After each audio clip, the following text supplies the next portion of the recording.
پر ہم ابھی کے وہیں کھڑے ہوئے ہیں. تو اس کی کیا وجوہات تھی کہ ہم بنگلہ دیش ہم سے بعد میں آزاد ہوا, وہ ہم سے آگے نکل گیا؟ سجیشن یہ سب سے پہلے سود سے جان چھڑائیں خان صاحب. جب تک آپ سود سے جان نہیں چھڑائیں گے آپ کبھی بھی سیٹنگ نہیں ہو سکتی ہماری. جو مرضی کر لیں آپ. سود جو ہے یہ اللہ سے کھلی جنگ ہے, اللہ کے رسول نبی کریم صلی اللہ علیہ وسلم سے کھلی جنگ ہے, اس کے بعد بات ختم ہو جاتی ہے. باقی قرضہ پاکستان کو اتارنا کو بہت بڑا مسئلہ نہیں ہے. سرکاری گورنمنٹ ملازمین ہیں جو اے کلاس بزنس مین ہیں, چھوٹے بزنس مین ہیں, آپ ان سے قرض حسنہ لے لیں, ان سے آپ اس کے حیثیت کے مطابق لے لیں. 70 لاکھ ہیں ملازم گورنمنٹ امپلائی تقریباً ہوں گے اتنے, تو جیسے 16 ہیں 17 ہیں 18 ہیں جیسے ہوں گے حیثیت کے مطابق سب سے قرضہ لیں. جیسے تاجر برادری ہے, چھوٹے تاجروں سے بھی آپ کچھ لیں, کچھ بڑے سے لیں. یہ ایک بار سود سے نکلیں, آپ سود سے نکلیں. اللہ تعالیٰ ہمارے اوپر خود ہی کرنے والی اللہ کی ذات ہوتی ہے, اسی نے کرنا. آپ ہم کوشش ضرور کرتے ہیں, ایفرٹ کرنا ہمارا کام ہے, لیکن کرنے والی اللہ کی ذات ہے, اوپر بیٹھی ہوئی ہے وہ ذات, وہ دیکھ رہی ہے آپ کو. جب تک آپ سود سے نہیں نکلیں گے آپ کبھی سیٹنگ نہیں کر سکتے اپنی. جو مرضی کر لیں آپ, چاہے جو مرضی حکمران آ جائے.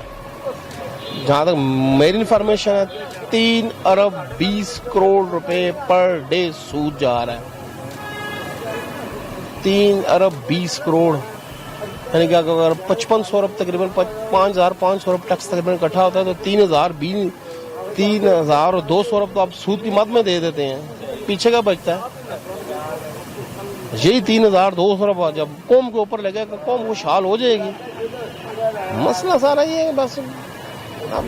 ابھی بھی سندھ میں بھٹو زندہ ہے, اور ان میں ماشاءاللہ نواز شریف گروپ ہے ان کا, وہ زندہ باد جی, میاں صاحب زندہ باد. 24,000 ارب قرضہ لیا انہوں نے 10 سالوں میں ان دونوں نے. وہ بندہ پوچھے گیا کدھر, ان کے جیبوں میں. یہ آگے سے آگے جاتے گئے, قوم پیچھے سے پیچھے جاتی گئی. باقی اللہ تعالیٰ بہتر کرے, کوئی خان صاحب کے دماغ میں آئیں کچھ چیزیں, یہ ٹیم چینج کریں. جو یہ گھٹیا ٹیم لگائی ہوئی ہے خاص کر عثمان بزدار پنجاب میں, یہ فردوس عاشق اوان وغیرہ, یہ فواد چودھری, یہ اب یا شیخ رشید ہوگا. شیخ رشید ایسے کہتا ہے جیسے رات کو خان صاحب اس سے سارے مشورے کرتے ہیں, یا وہ گائیڈ لائن دیتا ہے ساری. ایسے پریس کانفرنس کر رہا تھا جیسے شیخ رشید گائیڈ لائن دے رہا خان صاحب کو. بڑی حیرت ہوتی ہے مجھے کسی وقت تو ویسے. اور 3500 کی ماشاءاللہ اس کی اوقات ہے کہ الیکشن لڑے. تو پی ٹی آئی ہٹے بھی اپنا کینڈیڈیٹ لے کے آئی پی ٹی آئی, وہ 3500 ووٹ نہیں لے گا پوری, یہ میں دعوے سے کہتا ہوں. ماگل ایک تو سب سے پہلے تو کرپشن, جو بھی حکمران آیا اس نے کرپشن کی اور کھلی کی. 88 سے بے نظیر کا دور لے لیں, پھر جو بھی آتا گیا کرتا ہی گیا کرپشن. اب مشرف کو جو ایکچوئل تو نہیں کہہ سکتے, اس کے متعلق یہی میں نے پڑھا ہوا ہے کہ اس نے کچھ قرضہ اتارا ہے پاکستان کا. اب اتارا نہیں اتارا یہ مجھے کنفرم, لیکن میں جو پڑھا ہے تھوڑا سا اسے کچھ قرضہ اتارا ہے. 2 کام یہ قوم کرے نا, قسم سے آج میں دعوے سے کہتا ہوں 2 کام کریں, چھوڑ دے کسی چیز کی ضرورت نہیں ہے. 4 سے 6 مہینے 2 کام یہ کر لیں. جھوٹ بولنا بند کر دیں, نمبر 1. 5 وقت نماز ادا کریں, اللہ کا کرم ہو جائے گا ہمارے اوپر. ایک تو ہمارے رگوں میں جھوٹ جیسے ایسے گھسا ہوا ہے کہ جیسے زہر گھس جاتا ہے رگوں میں. ہر بندہ جھوٹ بولتا ہے, آپ کو پتہ ہے. خیر معاشرے کے حصے ہیں ہم. ایک سود ہو گیا, اور دوسری بات ہے کرپشن. دوسری چیز کرپشن تو مین ایشو ہے نا سر, آپ کا مین ایشو کرپشن ہے ہمارے معاشرے کا. المیہ بہت بڑا.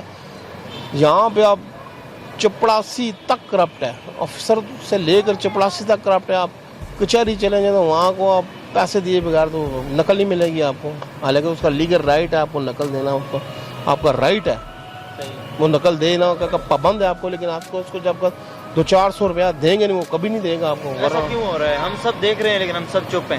شروع سے ایسا ہو رہا ہے. ایسا ہوتا رہے گا جب تک ہم سٹینڈ نہیں لیں گے, تب تک چلتا رہے گا. پبلک کو لینا پڑے گا, لیکن پبلک سٹینڈ لیتی نہیں ہے. اویئرنیس لے کے آنے کی ضرورت ہے. اب چلی میں ہوا ہے نا, کرفیو لگایا چلی میں, سب کچھ پبلک باہر آئی ہے, کیا ہوا ہے لیا نا لوگوں نے سٹینڈ وہاں پہ. سب کچھ پینشنز بھی بڑھائی اسے 20%, پیٹرول کی قیمتیں بھی واپس لیں, مہنگائی بھی واپس کی ہے نا اس نے. ہمیں اپنے بیسک رائٹس کا ہمیں ہی نہیں پتا. ہمارے بیسک رائٹس کیا ہیں ہمیں ہی نہیں پتا. اور تھانے میں عام آدمی جاتا ہی نہیں بیچارہ، ڈرتا ہے. شریف لوگ تھانے جاتے ہی ڈرتے ہیں، ہاں ایسے ہی ہے.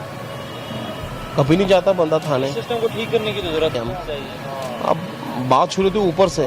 خان صاحب ٹھیک ہے، ایماندار ہیں، لیکن آپ کے ناک کے نیچے کرپشن ہو رہی ہے، آپ کو نظر نہیں آ رہی. آ رہی نظر لیکن وہ کچھ کر نہیں رہے. کار پا نہیں رہے. آپ وزیر اعظم ہیں، لین سٹینڈ اٹھائیں ڈنڈا، قوم آپ کے ساتھ نہ کھڑی ہو پھر کہے گا قوم آپ کے پیچھے کھڑی ہوگی. ایسے پتہ نہیں کس چیز کا خوف ہے آپ کو. قوم آپ کے ساتھ ہو یا آپ اکھاڑ کر رکھ دیں سب کو. کل کھمبا بھی کھڑا کریں قائد رحمۃ اللہ علیہ کی طرح، تو وہ بھی انشاءاللہ جیتے گا کھمبا بھی آپ کا. سٹینڈ لینے کی ضرورت ہے، صرف سٹینڈ لیں آپ. الحمدللہ قوم آپ کے ساتھ کھڑی ہوگی ساری. اور باقی قوم سے ایک بات کہنا چاہتا ہوں یار، کم از کم قرآن کریم کا مطالعہ ضرور کرو، اس کا ترجمہ پڑھو. اور عربی تو ساری پڑھتے رہتے ہیں، اس کا فائدہ آپ کو پڑھنے کا، وہ تو چلے ٹھیک ہے، لیکن ترجمہ ضرور پڑھیں اس کا. جب وہ پتہ ہونا چاہیے کہ بحیثیت ایک مسلمان کہ فلاں فلاں صورت میں کیا حکم کیا کہ آپ لوگوں کے لیے حقوق العباد پہ انسان زور دے. باقی